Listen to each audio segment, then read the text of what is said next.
Jerry Kilroy answered the phone. "Hello? Jerry, it's me." It was Kelly, Jerry's older sister. Her voice was tense. "Hello, Kelly. What's the matter?" "Dad." He felt worse. "I should have called you." Jerry winced. His father had just turned 68 when he had a heart attack 3 months ago. He had a successful triple bypass surgery, stayed in the hospital for a week, and then was discharged when his condition stabilized. "What's happened?" Jerry asked. "He was fine when I was with you." "I know, but..." He became depressed. "The doctor says he had a stroke." "Stroke? Damn it!" Jerry exclaimed. "But last week the doctor was sure that he was recovering well." "I thought he had recovered, and was now recovering at home." "He is at home. That is, of course, from Uncle Tony. The stroke is believed to have been minor, but with his poor health, even a minor stroke is serious." "Oh, yes. Thank God the worst didn't happen," he replied. He knew that after the operation, his parents moved in with their friends, the Blaylocks. In their marriage, his father was always the stronger partner. He was the rock that his emotionally fragile mother held on to. Jerry remembered from early childhood that his mother never handled stress well. So when her husband fell ill with a heart attack, it was no surprise that she turned to her old friend Agnes Blaylock and her husband Anthony. Although not blood relatives, they were always family friends. Jerry, Kelly, and his other sister Kathy considered the Blaylocks almost family. They all grew up calling them Uncle Tony and Aunt Agnes. "Not really. It's bad, Jerry. I've never seen him like this. Can't you go back? Dad really needs us now, and Mom, too." "I'm sure they are," he agreed. "Okay, let me straighten things out with Olivia. I'm not sure she'll be able to take time off from her job. Maybe I'll go back alone." "Fine. Hurry up if you can. Dad is not feeling very well." "How is Mom doing?" There was a pause before Kelly answered hesitantly. "She is all right." It sounded strange, Jerry thought. He expected her to explain further. Instead, there was another long pause before Kelly said in a serious tone, "I need to talk to you about something. It is very important." "Is it true? About what?" "I don't want to talk about this on the phone. I'll meet you when you arrive. Just write to me before your arrival. I need to talk to you alone first before I see Dad." "It sounds mysterious. Can't give me a hint? Just come quickly. When you arrive, I'll fill you in on the matter." "Fine, then see you in a few days." "Thank you, Jerry. We will be very thankful. I can't wait to meet you." "Me too, Kelly. See you soon." Jerry hung up. Strange ending to the conversation. He couldn't think of anything to say that she couldn't say over the phone. He would have to find out later. Jerry knew that his father's health had not been very good lately. He never liked going to the gym and was not in the habit of exercising. Although for many years he worked as a car mechanic. He was drafted into the Army straight out of high school and trained and worked on military vehicles while serving in the Vietnam War. Although Frank Kilroy did not see combat, he was always proud of his military service. But I never talked about it with anyone outside the family. Even among his family, he mentioned it only on rare occasions. If asked, he always answered that service was his duty and he was proud to have served. Jerry once asked if he had ever been tempted to evade the draft. He said this as a joke to tug at Dad's chain a little. A stern look and a firm answer. "Never! Never in this damn life!" The father answered, making it clear that this was not an option. Jerry never joked about this again. Jerry knew a little about his time in Vietnam. Frank was stationed away from the main combat areas, but apparently not far enough, because a couple of years later, he got into a firefight. He was seriously injured when the explosion sent shrapnel into his neck and legs. The neck injury cleared up, but the leg injury was complicated. Since then, he has been walking with a pronounced limp. Frank ended his 4 years of service in a hospital bed in Saigon before being sent back to the United States. A few years later, he met his wife, Edith. They got married and immediately had Kelly. 2 years later, Katie. They decided that 2 girls were enough. Edith started taking the pills, and they were a family of 4 for the next 10 years. It was a surprise for Edith to learn that she became pregnant again when she was already over 30. Next came their accidental child, Jerry, whom they loved as much as the other 2 children, even though it was a surprise. Returning home from work, Jerry told his wife Olivia about his father's deteriorating health. As expected, she had already used up all her vacation days during their last visit to his father. She couldn't afford to take any more of them, so Jerry took a few days off the next week, drove out of the house on Friday night after work, loaded up the car, and kissed his wife goodbye. It was a 4-hour drive to his hometown, but he was in a hurry and tried to get there faster. A few miles from his destination, he texted his sister. A message came in response. "Meet me at Casson's Diner." "You know where, right?" Jerry wrote back, "Yes." 20 minutes. Kelly was already sitting in the booth, waiting, and waved to him. Her light brown hair and soft features reminded him of their mother, who was a natural blonde. Katie was into it too. She had blonde hair and fair skin. Jerry always felt like his father, even though he was taller and had darker hair. He was also more muscular than his father, had dark, almost black hair, and could grow a beard in a couple of weeks. Even after shaving in the morning, he had a distinct 5-hour stubble by the time he got home from work. Kelly jumped up from her seat and they exchanged warm hugs and kisses. "Glad you came, Jerry." "Certainly. I want to help." Jerry noticed the worry on her face.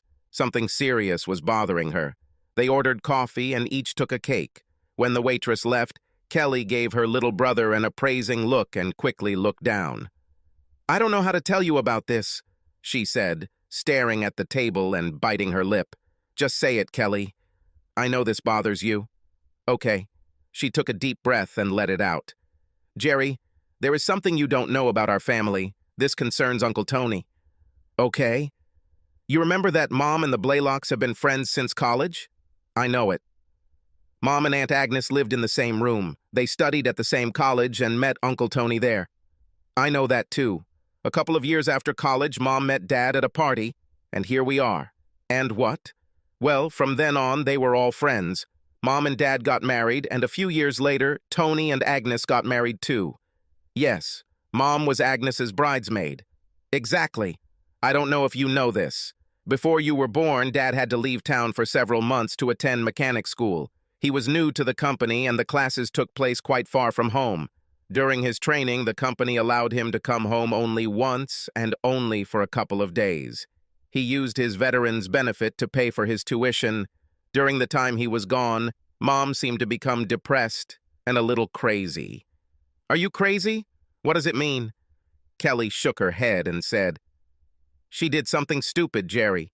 She had an affair with Tony." "What?" he shouted too loudly. The other customers looked at each other, so he tried to control his voice and spoke more quietly. "Mother? Did she have an affair? With Uncle Tony? What the heck?" "Yeah. Mom is definitely an idiot. Now I know it." Jerry sat back down in his seat and tried to recover from this unexpected news. Did his mother cheat on his father with Tony Blaylock? Incredible. "When did you find out?" he asked her. Kelly looked away, looking guilty. "I knew about this almost from the very beginning." "How is this possible?" "I knew that she dated him when Dad was at school. She hired a nanny for us, and he picked her up from home. She said they were going out to dinner or a show.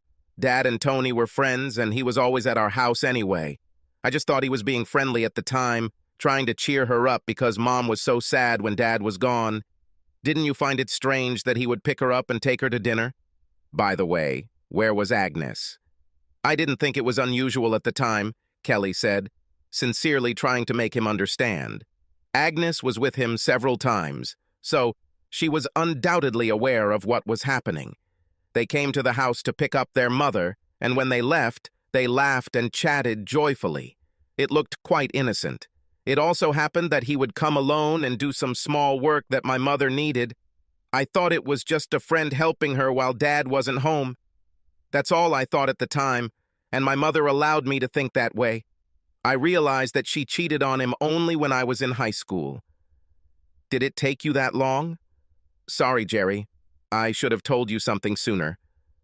But, probably, then I was very gullible. Now I understand. Don't let it bother you, Kelly.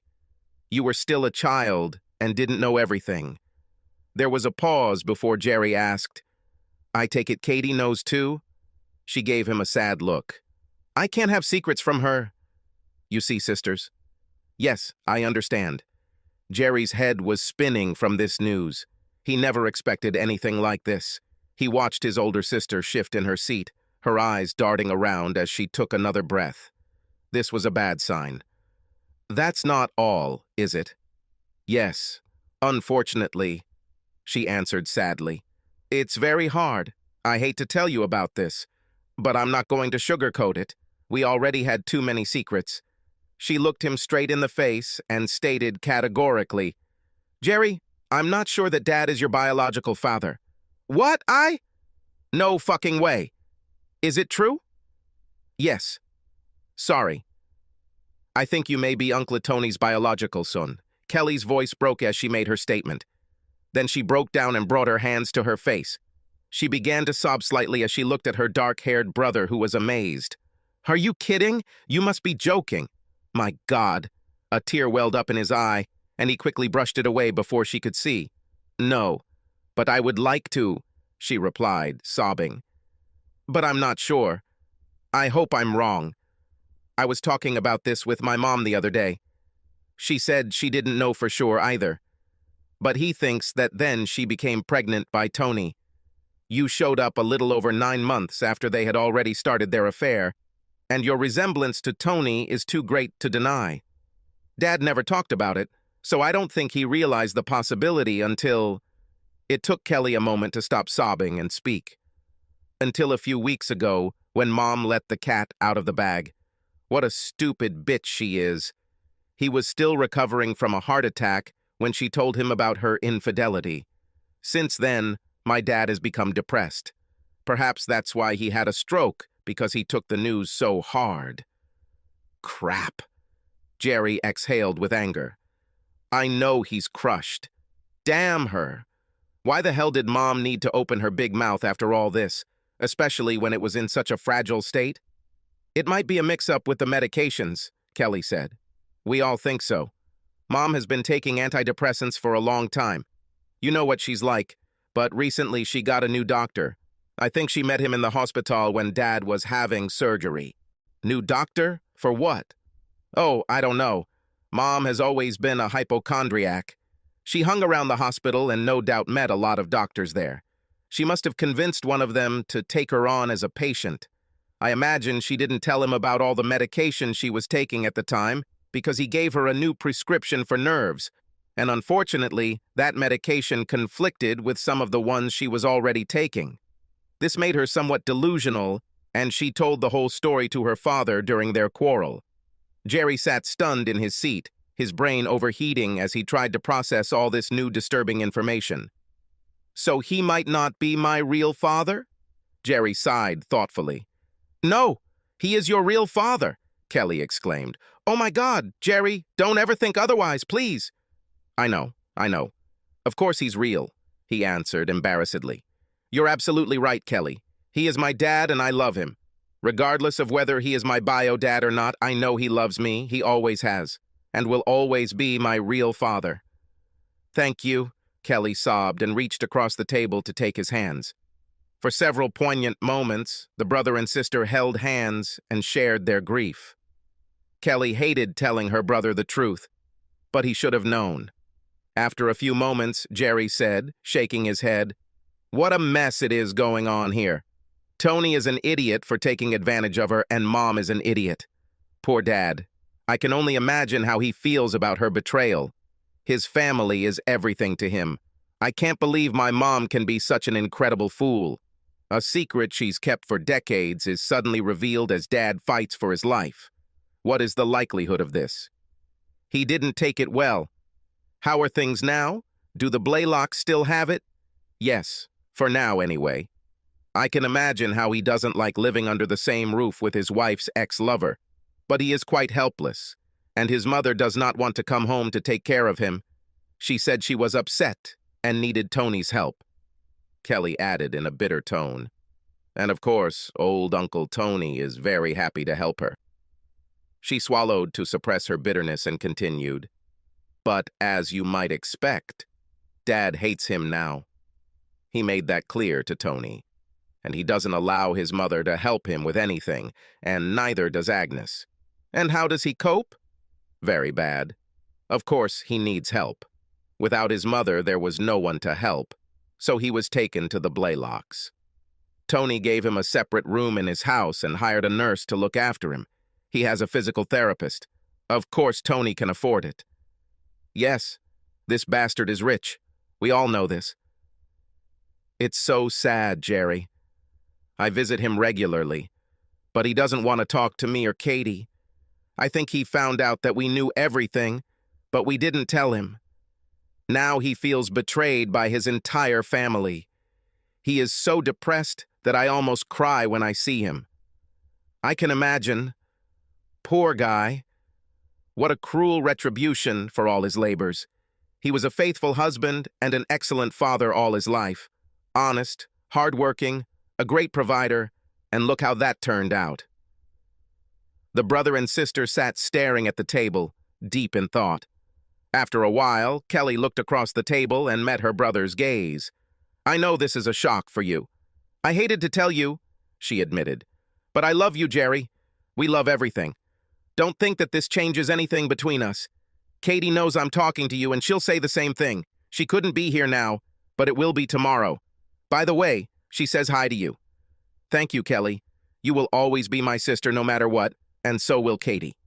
Kelly signaled for the bill and asked, Are you ready to visit Dad? Yes, I really need to see him and help him if I can. I hope he doesn't take this too hard. You know what he's like. Yes, he always had a keen sense of justice.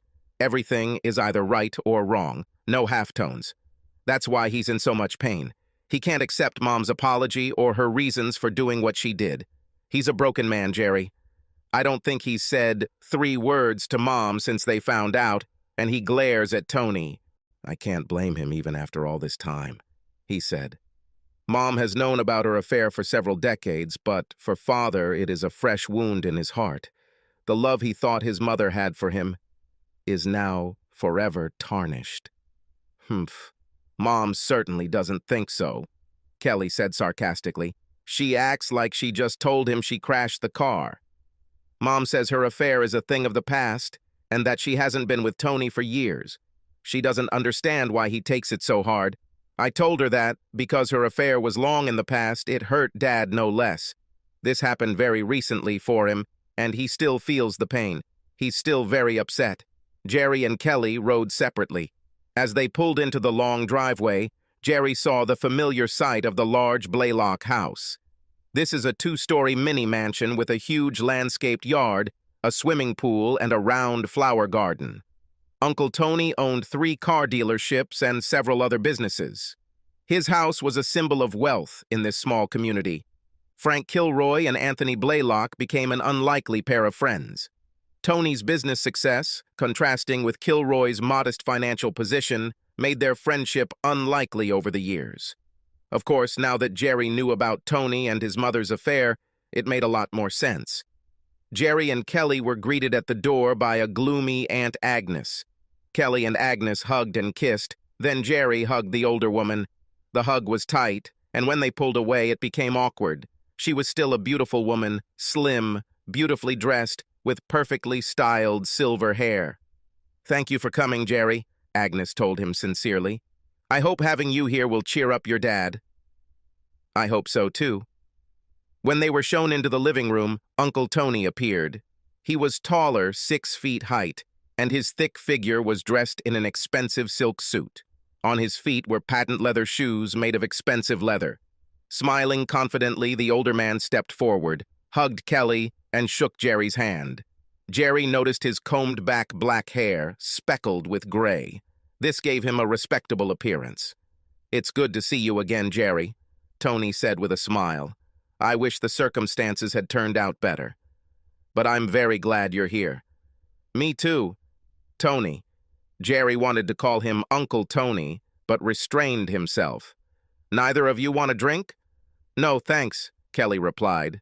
and Jerry just shook his head. "Where is Dad?" he asked. "In the room," Tony said, pointing proudly to the large room. "We specially repaired it for him when he was discharged. Full hospital bed, power wheelchair, everything you need. All he needs to do is ask." "Certainly." Jerry and Kelly left the tall man and went into the former closet. Jerry was shocked at how small and helpless his father looked. The strong, confident man he had looked up to all his life was a smaller shell of the man he used to be. His head lolled to the side, and he looked listlessly at his visitors as he sat in his wheelchair by the window. Jerry came over and hugged him. Frank raised his hand, which was still working, and extended it to his son for a weak handshake. "Hello, Father. I'm sorry you relapsed," Jerry said, trying to start a conversation. Frank nodded weakly. His face showed no emotion, but his eyes were glued to his son's face. He tried to say something, but the words came out slurred. Jerry leaned closer to hear the man's faint words. At first, he started to pull away, nodding as if he understood.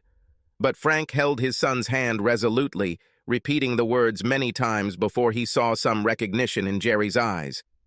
During their hesitant conversation, Tony and Agnes left the room to give them some privacy. Jerry finally realized that he was telling him that he loved him, and that he would always be his son. Jerry felt tears welling up in his eyes. He heard snoring next to him and looked at Kelly. She heard what Frank said and began to cry, covering her face with her hands. Jerry also began to choke. "You too, Dad," Jerry said to the old man, his voice trembling. "I love you, and I will always love you. I heard about problems with my mother, but for me it doesn't matter in the slightest. Nothing has changed between us, and it will never change, Dad." Frank raised one hand up. The other didn't work too well. Jerry finally realized that his father wanted another hug. He bent down again, and one of his father's arms hugged him with surprising strength. He didn't let him go right away. His mouth was next to Jerry's ear and tried to whisper something.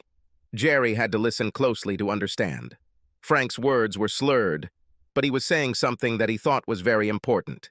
Yules or moves or rules, something like that. Perhaps Frank was on edge too, because his words were so slurred that he couldn't say exactly what he wanted.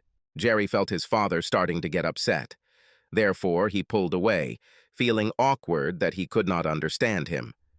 They sat with Frank for a while Jerry talked about his wife and various trivia about his work and family. Frank's expression turned sour. He looked away from his son and fell silent. "I'll be back in a while, Dad." Frank didn't show that he heard him. Edith was in the large, expensively furnished kitchen, sipping coffee. There were empty plates on the table. She must have just finished eating. His mother was dressed in a colorful printed robe and had slippers on her feet. Her hair was beautifully styled, and she wore light makeup. She saw her son enter the room, and her face broke into a wide smile. She stood up as Jerry entered and hugged him tightly. "Oh, Jerry," she exclaimed, "I'm so glad to see you." "So glad you came," called Kelly. "I had to come see my dad," Jerry told her. "We met just recently, and she told me something interesting about you and Tony." "Quite an interesting story." "I'm sorry for keeping you in the dark, honey," Edith explained with slight sadness in her eyes. "But I didn't want to upset either you or your father. You can see how badly he takes it. It would be better if I didn't say anything at all." "No shit," thought Jerry. "She doesn't seem too upset, though." And he was slightly surprised at how calmly she took it. It is likely that her confession was the cause of her husband's stroke. Jerry thought she would be embarrassed by her infidelity, or at least more remorseful, considering it was her fault. "I don't know what came over me," she continued with a sigh. "I knew that it would be painful for Frank to learn about my betrayal. That's why I never told him. It was something just between me and Tony, and Agnes, of course. It never affected my marriage, and it never affected Frank over the years." "How long did it last?" Jerry asked in a neutral tone. "Oh, for a while from time to time," his mother told him casually. "Tony and I dated briefly at school before he married Agnes. Nothing serious. Then everyone met. Agnes had a couple of guys she dated from time to time, and Tony and I dated. We were all such good friends, even after we split up, and Tony started dating Agnes. We were still close, and we always went to parties as a threesome and stuff.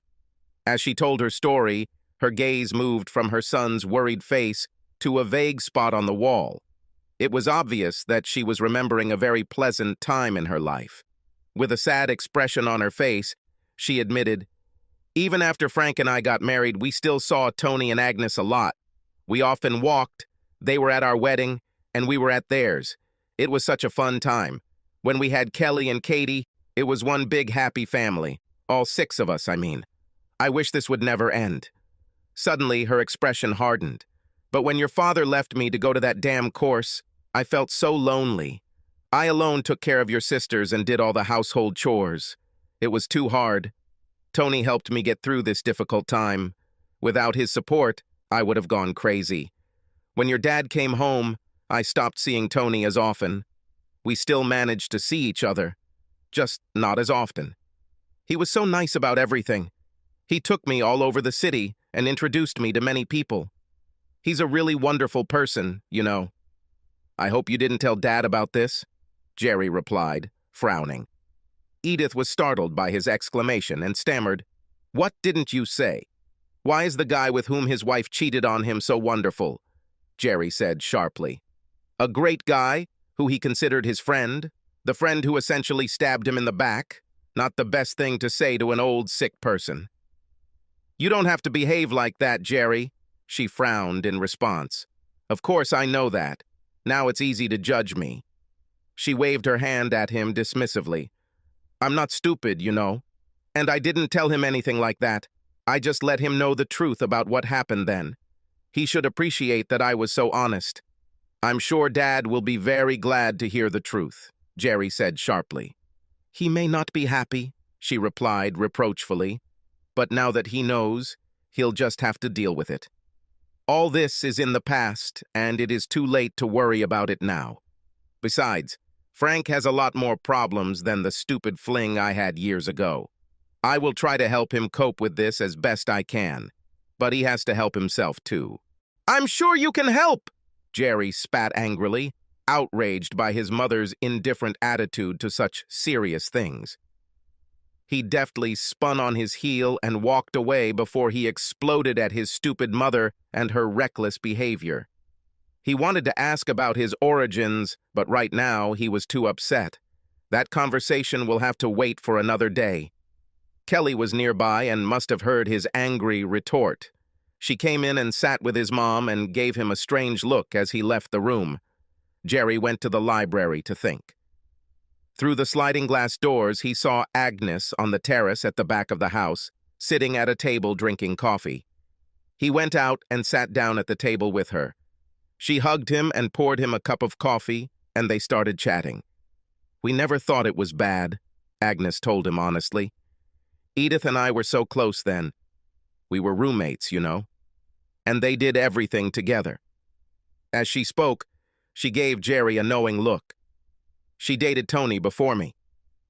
But when I started dating him, she still joined us on dates. I think Tony still had feelings for her, so it was natural that she was there. She was such a beautiful girl, everyone loved her, and I really enjoyed her company. Tony, too. We didn't think it was a bad thing. And when Dad left for school," Jerry asked tentatively, "you and Tony just started taking her to dinner?" "Yes. Dinner, dancing, drinking, laughing." She sighed, looking thoughtfully into space, reliving the memories. "God, Jerry, how much fun we had in those days. Edith, Tony, and I were like the 3 musketeers. Your dad didn't really like going out. He was a bit of a homebody and didn't give your mother much interaction. Perhaps he worked too hard for his family." "Perhaps," Agnes agreed instantly. "I don't think he made much money in those days. But you're right, he worked a lot. When he left for school, it was normal for Tony and me to include your mom in our plans, just like we did back in college. We had so much fun." "So you agreed to Tony's affair?" "I guess so," she said dispassionately. "Tony is a handsome guy, an extraordinary personality, you know. We have always been sociable. I knew that there was a chance that he would walk behind my back. I felt that if he had to play pranks, it would be better with Edith than with someone else. She won't try to take him away from me, and we were already very close. It was just a natural combination. As I said, we didn't think it was a bad thing. She looked at Jerry and noticed his devastated look. She walked over and patted his hand. Don't be upset, honey. No harm done. I mean, no one would have gotten hurt if Edith hadn't let it slip out the other day. And don't blame your mom too much. She was alone, and Tony caught her in a weak moment. He can be very persuasive, you know? She laughed loudly. He's just adorable. Always has been and always will be. I am sure about that. Jerry felt even more disgusted than when he left his mother. Neither of them considered the affair with Tony a cause for concern. He left the elderly woman alone with her pleasant thoughts about the past days and returned to the house. His thoughts were restless until he suddenly thought of what his father had tried to say earlier. Tools! He needs his fucking tools! Jerry exclaimed excitedly, pleased that he had finally figured it out. Frank always took pride in his instruments. He had a hand-picked set of craftsman tools that he had purchased years ago and kept in the garage. At a time when he had little money, these instruments cost him a fortune. In his mind, they were always a symbol of his talent as a master mechanic. Jerry decided it was nostalgia, and he should want them around to remember his better days. He returned to his father's room and saw him looking out the window. These are tools, right, Dad? Jerry said proudly. Do you want me to bring you your old tools to the garage? The old man's bitter frown instantly disappeared. His eyes lit up and his head began to nod up and down impatiently. Fine. I know where they are. I think you want them here with you. I'll go get them, Dad. Be right back. Jerry went to his parents' house. It wasn't far. He had his key and walked into the garage, remembering the days when he sat here and watched his father work on the car, trying to make some money on the side for their poor family. It was so like him to work his ass off so he could do a few extra things for his wife and kids. He was a great father. Jerry felt a sad tear roll down his cheek and wiped it away. He just wanted his father to be free from the pain of knowing that his wife had been cheating on him with his best friend all these years. Jerry took the tools back to Uncle Tony. Tony was gone, but his mother, Kelly, and Agnes were having a heated conversation in the kitchen. They didn't even notice him enter the house as he went straight to his father's room. Even with all his shortcomings, Jerry couldn't help but notice how glad his father was to receive the tools. He waved his only working hand in the air, pointing to the corner. Jerry put the tools where he gestured and sat down next to his father. They didn't talk. They both knew he was too difficult to understand. Jerry just looked at the old man with all the love he had. He saw his father's eyes peering out from his disfigured face. Those weary eyes were brighter than before. As he stood up to leave, Frank invited him in for another hug. This time they hugged for a long time. The old man did not want to let him go. There were tears in his eyes running down his cheeks when they finally parted. You make me cry, Jerry admitted openly, feeling very emotional. He said to the old man, I'll be back tomorrow, Dad. Don't worry. I'll help you get back on your feet. I didn't know everything that happened before, but now I know. I am here for you and will help you. You'll be better than ever in no time. Can you hear me, old man?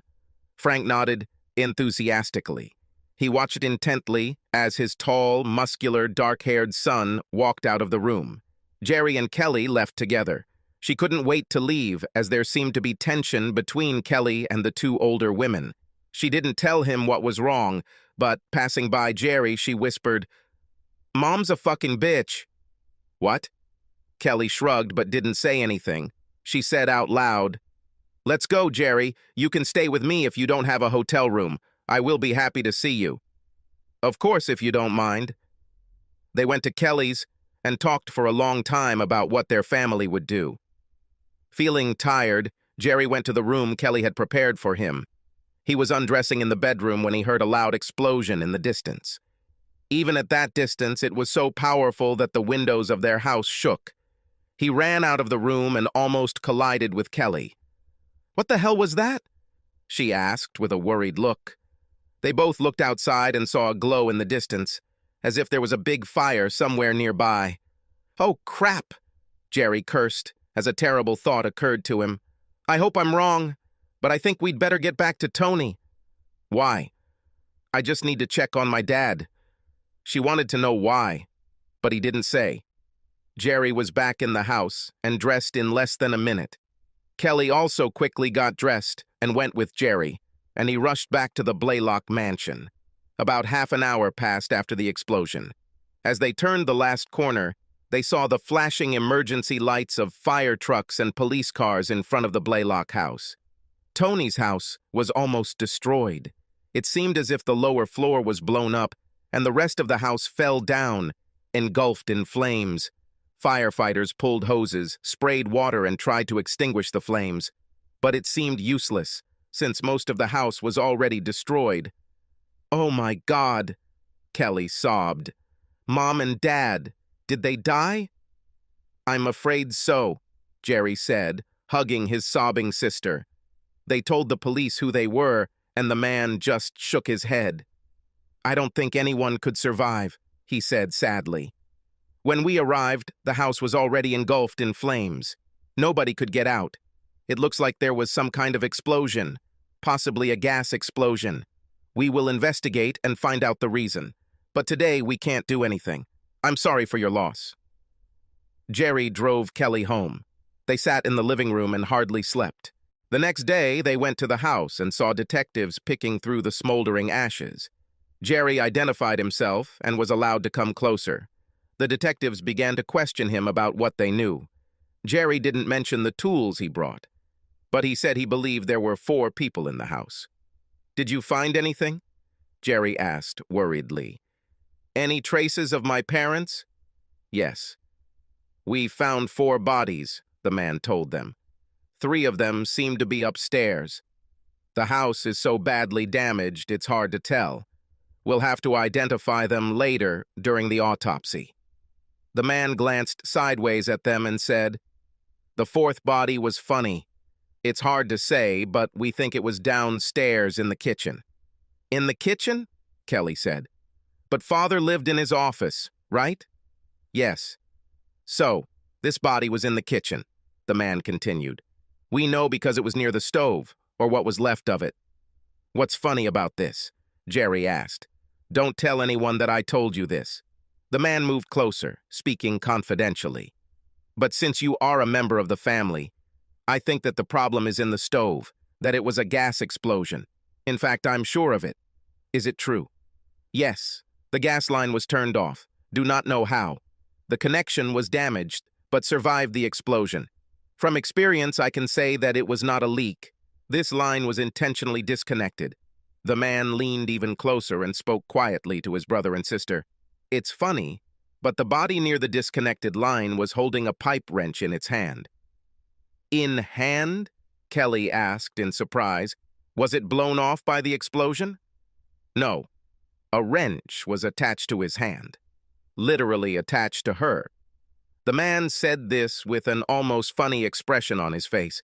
He wiped the amusement from his face and continued more soberly. Obviously, he or she must have deliberately turned off the line, after which it exploded and destroyed the house. But why wire? She wrapped herself around his arm several times and held the wrench in his hand. I've never seen anything like this before. Why would anyone want to attach a wrench to their hand? I don't know, Jerry said. Maybe he wanted to ensure that he would keep him. I can't think of any other reason. Okay, the man agreed cautiously. But why do this? For what purpose? Don't know. Jerry looked at his sister's worried face. When she began to speak, he quickly interrupted her and immediately said to the man, Then, it's okay. Thanks for the info. Good luck. Here's my business card if you have any questions, the man said, politely handing him his card. I'm sorry for your parents. I don't know what happened, but now it doesn't look like an accident. Jerry and Kelly looked at each other as they walked away. Now he knew for sure that his father had finally taken revenge on his unfaithful wife and her lover, or lovers if Agnes was involved in it, and Jerry had every reason to believe that it was so. He was sure that Frank wanted to ensure that his son knew that he was the one who took revenge on them. This was no accident. As he left, hugging his sobbing sister, Jerry sadly whispered, "Message received, Dad." Jerry was sorry to lose his mother and a little sad about the loss of Uncle Tony and Aunt Agnes. After all, they had been so close to him as a child. But he could not help but respect his father, a proud soldier and a man of honor, now reduced to a feeble, almost helpless, disease-ridden man, receiving his final revenge for the worst insult a husband could face. It was so similar to his stubborn father, he wouldn't let something like that go. "God, how I love you, Dad." Jerry allowed himself to sob. "I'll miss you." Subscribe to our channel so that your second chaff doesn't cheat on you, and go ahead and listen to the next story, because this story is nothing compared to the next one, and compared to the next one, and compared to the next one, and compared to the next one, and compared to the next one.